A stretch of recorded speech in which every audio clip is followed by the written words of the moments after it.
আসসালামু আলাইকুম, স্বাগতম জানাচ্ছি বিবিসি নিউজ আন্তর্জাতিক সংবাদে। শুরুতেই সংবাদ শিরোনাম, এরপর বিস্তারিত। ইরানে হামলার সুযোগ খুঁজছে ইসরায়েল, সতর্ক করল তুরস্ক। ভয়াবহ পাহাড় ধসে ইন্দোনেশিয়ায় ৭ জন নিহত, নিখোঁজ ৮২ জন। ট্রাম্পের ক্ষমা চাওয়া উচিত যুক্তরাজ্যের প্রধানমন্ত্রীর। আলোচনা যতই হোক, দখল করা ভূমি ছাড়বে না রাশিয়া। দর্শক, এতক্ষণ শুনছিলেন সংবাদ শিরোনাম। এখন বিস্তারিত। আপনি যদি ইসরায়েলের ধ্বংস চান এবং মুসলিমদের পাশে থাকেন, তাহলে ভিডিওতে লাইক করে চ্যানেলটি অবশ্যই সাবস্ক্রাইব করে দিবেন এবং আপনার মূল্যবান মতামত অবশ্যই কমেন্টে লিখে জানিয়ে দিবেন। এখন বিস্তারিত। ইরানে হামলার সুযোগ খুঁজছে ইসরায়েল, সতর্ক করল তুরস্ক। তুরস্কের পররাষ্ট্রমন্ত্রী হাকান ফিদান হুঁশিয়ারি দিয়ে জানিয়েছেন, মধ্যপ্রাচ্যের চিরশত্রু ইরানকে আক্রমণ করার জন্য ইসরায়েল বর্তমানে একটি সুযোগ খুঁজছে।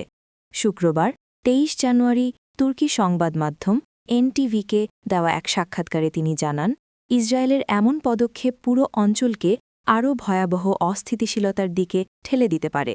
ফিদান তার তেহরান সফরের কথা উল্লেখ করে বলেন, তিনি ব্যক্তিগতভাবে ইরানের শীর্ষ নেতৃত্বকে ইসরায়েলি হামলার আশঙ্কার বিষয়ে সতর্ক করেছেন।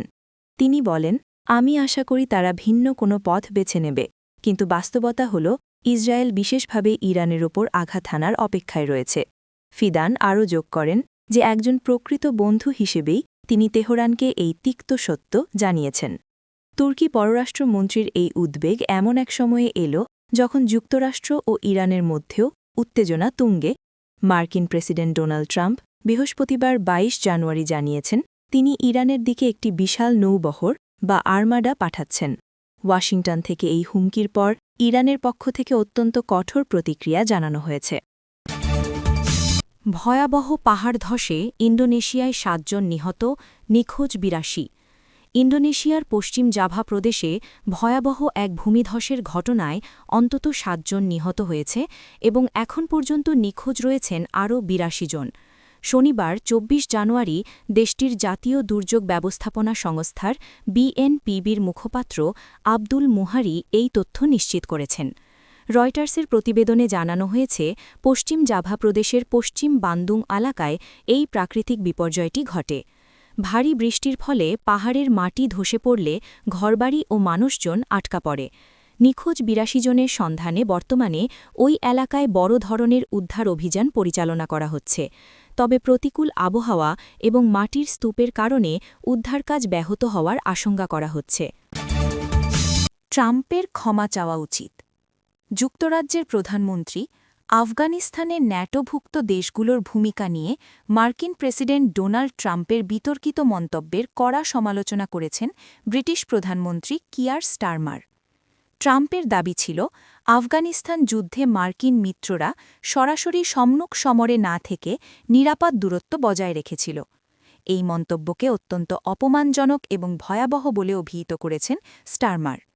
বৃহস্পতিবার ২২ জানুয়ারি ফক্স নিউজকে দেওয়া এক সাক্ষাৎকারে ট্রাম্প বলেছেন, মার্কিন মিত্ররা যুদ্ধের সময় সম্মুখ ভাগ থেকে কিছুটা পেছনে অবস্থান করত। ট্রাম্পের এমন দাবি কেবল যুক্তরাজ্যেই নয়, বরং ইউরোপের অন্যান্য দেশেও তীব্র ক্ষোভের সৃষ্টি করেছে। এর জবাবে ব্রিটিশ প্রধানমন্ত্রী শুক্রবার ২৩ জানুয়ারি বলেন, এমন অবমাননাকর বক্তব্যের জন্য ট্রাম্পের ক্ষমা চাওয়া উচিত। স্টারমার আরও যোগ করেন, যদি তিনি নিজে এমন কোনো ভুল বক্তব্য দিতেন, তবে অবশ্যই ক্ষমা চাইতেন। আফগানিস্তানে দীর্ঘ ২০ বছরের যুদ্ধে যুক্তরাষ্ট্রের পর সবচেয়ে বেশি অবদান রাখা দেশগুলোর একটি যুক্তরাজ্য। এই অভিযানে প্রায় ১,৫০,০০০ ব্রিটিশ সেনা অংশ নিয়েছিল, যার মধ্যে ৪৫৭ জন প্রাণ হারান। স্টারমার সেই সব শহীদ সেনাদের প্রতি শ্রদ্ধা জানিয়ে বলেন, তাদের এই আত্মত্যাগকে খাটো করে দেখার কোনো সুযোগ নেই। আলোচনা যতই হোক, দখল করা ভূমি ছাড়বে না রাশিয়া। ২০২২ সালে ইউক্রেনে রাশিয়ার পূর্ণমাত্রার সামরিক অভিযান শুরুর পর এই প্রথমবারের মতো ইউক্রেন, রাশিয়া ও যুক্তরাষ্ট্র সরাসরি উচ্চ পর্যায়ের আলোচনায় বসেছে।